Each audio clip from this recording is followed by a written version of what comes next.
During referendums, the AEC has a very important role to play with communication. It's very similar to the role we play during elections, and that is to make sure that voters understand where information is coming from and who authorised the information, who's behind it.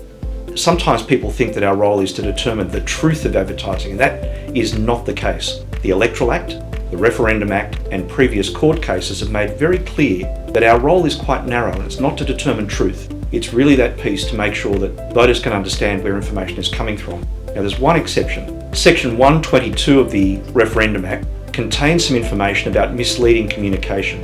Now it's very narrowly described in the legislation, and various courts have also narrowly cast that down to making sure that citizens are not confused at the physical act of voting. So it's not broad advertising about the topic or the information, but really that one thing. Otherwise, the AEC's role is to ensure that all communications are duly authorised under the Referendum Act. We'll be really active in this space during the referendum to make sure that everyone understands what their obligations are.